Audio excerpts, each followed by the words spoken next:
Hail Internet, it's Paul, it's Matt, the Dork Lords. Today, we're talking about episode 4 of Alien Earth Season 1, the episode entitled Observation. We open with Wendy lying on a table after her collapse at the end of episode 3. Her hearing has been removed because the cries of the xenomorph embryo is what made her lose consciousness. Joe is by her side. Arthur, the scientist, says he wants to figure out how the xenomorphs are communicating with Wendy so that he can stop it. Wendy and Boy Cavalier both quickly respond, no! For their own reasons. Well, Wendy wants to understand these creatures, possibly seeing herself in them, imprisoned lab specimens. And Boy Cavalier sees the power potential of exploiting the xenomorphs. Arthur gives Wendy enough hearing to painlessly take in the xenomorph sounds, and Boy Cavalier has her reproduce the sounds at a level humans can hear. We end with Wendy communicating with the embryo embedded in Joe's excised lung. That's a sentence I've never said before. It becomes a lung burster, breaking through the containment glass. Wendy then comes face to face with it, seemingly communicating with it, calming it down. So she's a xenomorph whisperer. And all the while, Kirsch creepily stares at her from outside the lab. Maybe he's just an android and they look creepy. But boy, he looks creepy a lot in this thing. Okay, but anyway. Sure. All that said, Paul. Matt. What'd you think of episode 4 of Alien Earth? Yeah, I enjoyed it. I liked how we got further into understanding a number of these, people and everything. And exploring more. It's not a settled question. We're learning more about what it means to have these kids in these bodies. So besides just being emotionally, immature or whatever, or, some of them actually have other situations that may not be, maybe amplified or made worse by this situation, as we saw with was it Nibs? Nibs. I mean, it's true. This is a horror franchise, and you've got incredibly strong, fast, superhuman robots with the minds of kids. Yes. Someone's going to be horribly mutilated and killed by an upset child in a robot body. It's coming. Didn't come this time. Didn't come, but it's coming. It's coming, Paul. Little kid and superhuman robot body. Okay, no, that's it. I don't see any downside. Let him walk around the campus. That's fine. Let him get jealous. I don't see what's wrong with that. Well, what could possibly happen? There's a lot of jealous kid robots right now, Paul. A lot of jealous robots. So you should be looking on the bright side, These robots, they think they're pregnant, but they're not. Right. So there you go. You don't have to worry about supporting some, all you have to do is support little rabbit dolls or whatever. So, right. I mean, because as you are, I assume, pointing out, being pregnant in the alien universe can have some really terrifying implications. But theoretically, synths can't be infested in that way. So she has some kind of she'd like to be pregnant. She thinks that's some part of being human, perhaps, and it's part of this PTSD response. But yeah, she's got a lot going on emotionally. She does. Yeah. She's now under a house arrest, although they haven't really told her that, right? They're just like, why don't you go hang out back in your room? Guard her, you know what I mean? So they're don't disturb her, just don't let her go anywhere. If you can. I'll say this real fast. I'll let you get back to what you liked and didn't like, etc. But I'll just mention this as a little aside. When this thing started, and they're giving Wendy the hearing test. And so you can hear, it's like, she can't hear anything. I can't hear anything. And then they're like, oh, can you hear it now? Blah, blah, blah, blah, blah. Right. That's PTSD for me, Paul. Because my hearing on my left ear in particular, anyway, blah, blah, blah, childhood things, had surgery. What, did you actually lose your brother? Is that what happened in the ice? And I became a robot. And then I started hearing aliens, and they're like, why don't we test your hearing? This actually is my life story. Okay. No, but just to say, one of my most hated moments they would come, like every few months or so, I'd have my hearing checked as a little kid. Whoa. So like I'm 6. And I'd go into this room, like a soundproof booth, and you'd see the glass, and the person's doing the little thing with the slider bar, and they're like, just raise your hand when you hear a sound. And there would just be way too many seconds passing where I'm not hearing anything, and I know I should be, and I could see on their face they're like, oh, I should be hearing something right now. And so then I start just making stuff up, like just raise my hand, and you could tell it wasn't supposed to be a sound, because then the text got, their face is like, what? And so anyway, it was just like you tried to do a curly on. I did. I tried to curly him, but yeah, it was just in terms of like the pressure that I felt in those moments to like achieve at hearing, pretty terrible. So there you go. That brought back some. Who knew that Noah Hawley was that plugged into my own personal traumas? He's like, no, this will be great, and then my horror franchise. Anyway, sorry. Anyway, that was a long way to go around that, but it did occur to me, so I was like, you know what, I'm going to say this. All right, go for it, sir. What else? I think the most important thing that occurred to me in there, I mean, partly based on people talking about this character, but Kirsch, whether or not you'd think that if he was aware that Morrow was talking to Slightly, which he is, that you'd think he would intervene rather than just like, let me just talk to him to see what page he's on or whatever. Like, look, you see those monkeys over there? Yeah. You want to be one of those monkeys? Right. It's like, what are you talking about? They give you the parable of the monkeys. That's. I'm sure I've made my point. I mean, I assume, you tell me what you think, but I think he's probably treating this as an experiment in how Slightly will operate under emotional pressure. Like he's like, oh, well, here's like a built ready-made experiment for me. I'll just watch and see how he goes, because I don't know. Otherwise, what he wants Slightly to succeed, he wants Morrow to succeed. I don't know that he does. I don't know, because he presumably heard where it's like, oh, get some person he heard it. To be infected, and again, he doesn't even tell Cavalier. No, he just let's check on these eggs. Like, it would work. Getting some human to, make sure. Make sure they're ready for human consumption. Got enough slime on them. Good. Yeah, just to clarify what plot point we're talking about. Morrow manipulates Slightly into revealing his real name, then finds Slightly's family and implies strongly that he'll kill them unless Slightly finds a human to get face hugged and then smuggled off the island. And meanwhile, Kirsch is hearing this conversation and seems quite aware of everything and is all keeping it to himself. And so there is, you're right. What is the motivation there? Yeah, I mean, now, given his earlier conversation, maybe he can just assume, like, oh, I thought you knew about this, Cavalier. Hey, that's true. Whatever you know, I'm 2 steps ahead. Yeah. So there you go. Why didn't you get involved earlier? I don't know if you caught this, but it was an interesting little. It's certainly a jab at Boy Cavalier's intelligence. So it's shortly, I think, after he's like, I'm always 2 steps ahead of you guys.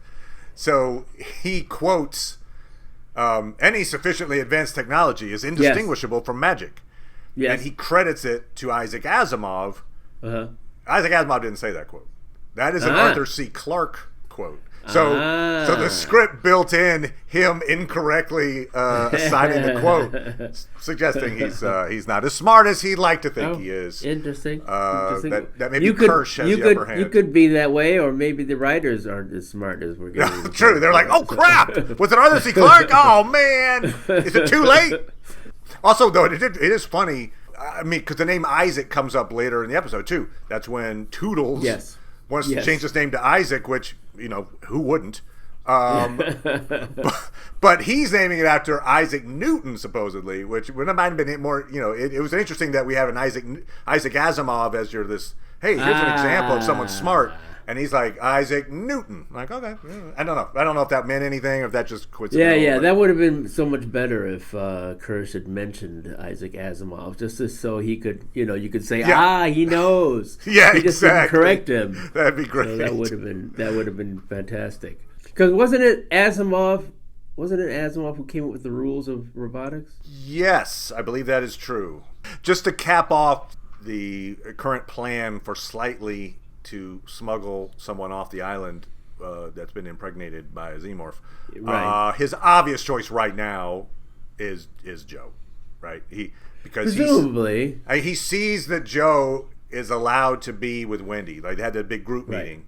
He's jealous, not just because he's just like, hey, you got something I don't, but also because his family is currently in danger, mortal danger right now. Yes. Whereas her family gets to sit here and have lunch.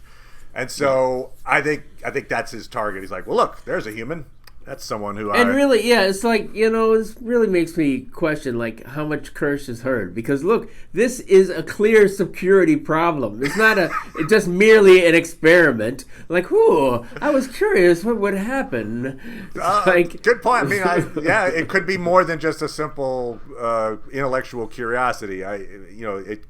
It could be this very intricate plan that is now Kirsch has figured out, like this and this and this and this, and then something happens. I mean, I do feel like, Boy Cavalier is going to die. I just don't know if it's this season. The thing that occurred to me was, one of those creatures gets out and knocks his eye right out, and then takes over his body, and correct. Then, Yeah. I mean, like, the what are you alien. saying? You don't like my eye? Come on. Good point.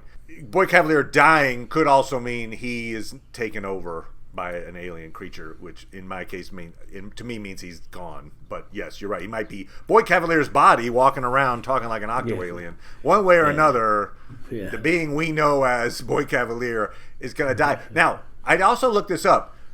Season 2 is not a foregone conclusion at this point. They want it. They would like to do a season 2. This is probably like a proof of concept or something. But just to say, so whatever storyline they have, they probably have some version of an ending at the end of this season. And I don't, whether that means Boy Cavalier lives or dies, I don't know. But it leans more in favor of Boy Cavalier perhaps dying in episode 8. But we'll see. Anyway, just to say, is that Kirsch's plan? Like he just doesn't, doesn't think that Boy Cavalier has the intelligence or the moral capacity to be the type of leader that he is. Right. I don't know. Anyway, that I think that question will be answered by the end of the season. Octo-alien is just so creepy. I mean, it really is just it's nightmare fuel. Takes over a sheep in lab conditions, and they're watching this octo-alien infested sheep. Man, I don't know. And Kirsch is very impressed with how intelligent it is. So, it's goopy, creepy.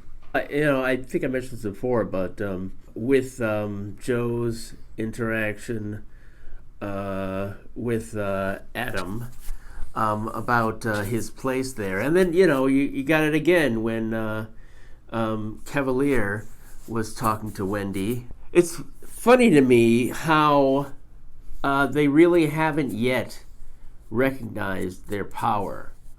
Not Joe, but Wendy. I guess they're still kids. I mean, Nibs did that thing there where she was obviously physically threatening Dame Sylvia. Yes. And so, but you're right. They could all just like, I'll break you in half. Not just physically. Right, but she could have. Well, she physically threatened her, and unfortunately, she's not smart enough to be able to impress upon her that she could in order to barter for things. She's not Morrow. Morrow. He is completely intimidating, slightly from miles away. Yeah, it's interesting to me that Smee is gathering knowledge, and Curly didn't speak this episode on information, but she's not trying to leverage it the same way Not Smee. I'm sorry. It's not Smee. Toodles. Isaac. I'm thinking of Toodles. Yeah, the way he's, it's interesting. Well, Curly, interestingly, in that first scene too, Boy Cavalier really disrespects her a few different times in there. Yes. Why don't you just go dial some numbers while the adults talk or whatever? Yeah. So I feel like we already saw that she was jealous in some ways of Wendy being the favorite, and that she should add her to the list of jealous Lost Boys. Jealous of Wendy in particular. It's interesting how it's definitely a callback to their previous conversation. Yep. When Cavaliers asks her if she can hear the tone, and how she can't, which is interesting. I can't see any reason why Wendy should have that ability, Marcy should have that ability, and the others don't. Is that just a hardware upgrade? Like, oh, we got you these ears that we put on the earlier model. Here, we'll put this in. Yeah, no, great point. What makes her special? There is that line when I forgot who says it now. It's somewhere in that context where somebody says like she can hear them, and then we get the line now they know it too. Right. When I'm like, whoa, okay, wait, the xenomorphs realize that. Yeah, that was Adam who said that. Okay. And so maybe they're directing this at her particularly somehow. I don't know. Is it accidental, or is it somehow the xenomorphs have chosen her in some way? Yeah, right. I mean, I guess, I assume he's making some sort of reference to the fact that they are able to communicate. We don't know. Well, they certainly know it now, but the new baby xenomorph knows, because it's just staring her in the face. As much as it's sentient, which it is, it is acknowledging somehow that this is someone who's communicating with me, or at least it's not food. Oh, Adam does give a not so subtle dig at Snuggies. Oh, like, yes. Man, he calls it an invention nobody wanted. Nobody wanted. Like, I can imagine like Team Snuggie just watching this episode. What the hell? What did we ever do to the Alien franchise? That is the most unexpected, 1-star Yelp review that we've ever gotten. But yeah, we get the bit there where Joe is trying to quit Prodigy, but since Wendy wants him around, the company is forcing him to stay.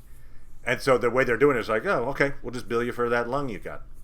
Or you want to give it back? No? Okay. Well, we'll put you into bankruptcy and make your life hell. And so he's like, okay. Yeah, it's funny. I probably should go back to watch that scene.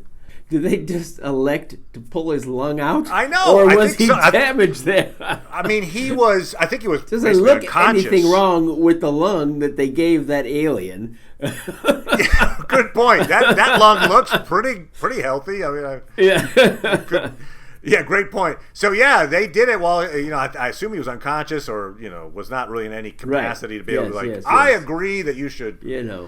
And since there's probably no legal status for Marcy, she wasn't signing any documents that said, yeah, okay, you can do this thing to Joe. Yeah. I mean, of course, this is the future, and well, it's this future where corporations take up exactly. Yeah. This is an example of how a corporation would control you through their financial might.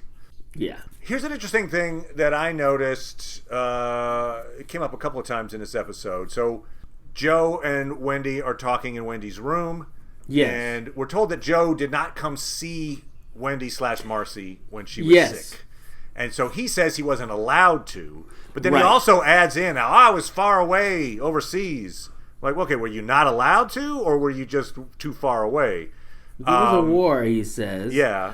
And I feel like, see, that's I think there's more to the story. Where it's like, I feel like, what Marcy could have said was, or realized, is that she's been around this Cavalier for quite a long time. Yeah. It's hard to believe that he would have cared at all about Joe seeing, Marcy at all. Correct. So, it's like, would you have done it? I don't think you would have. It's like they have some leverage where it's like, she's the only one who can talk to these things, and presumably there are all kinds of tests they take, but, so it doesn't, it'd be interesting if Slightly and Smee were talking like, yeah, we should demand or whatever. Right. We should see our families. But obviously they're probably not going to do that. Well, I shouldn't say that, but it would surprise me if they did. They got kind of overruled in that moment. It looked like Slightly was like, it was interesting. It made all the sense in the world the way the rest of them were speaking. I think it was Curly was like, look, we got it good here. We shouldn't rock the boat, essentially. And Curly liked being there. Yep. So she's not thinking about her family at all. So she thought that she could potentially be punished for what the others wanted for themselves. Correct. And Toodles. I won't call him that. I won't. He is not. He didn't discover gravity. He just read some book. Toodles. He again, like, hey, I like being here. Yeah, okay, fine, but you could have an interest in perhaps getting employment, getting paid to work there, or so they're not thinking about all that's going on with and since they're a new creation or whatever. I mean, they're specimens, I'm right? sure, there's probably no law that covers them. Right. In fact, there's that bit there where Dame Sylvie's like, I need to stay with her, with Wendy. Yes, she's in trouble. yes. And they're like, look, this is an IT issue. This isn't, I don't know what you're talking about. Anyway, that's the way Boy Cavalier sees it. So I just feel like there maybe is more to the story of why Joe wasn't with her when she was sick. And maybe there was some reason why either he couldn't handle it emotionally, maybe there was some rift in the family. I don't know. But I feel like there's something unsaid there, and it's obviously very important to Wendy that Joe tried to see her when she was sick. So you tried, right? Yeah. You wanted to.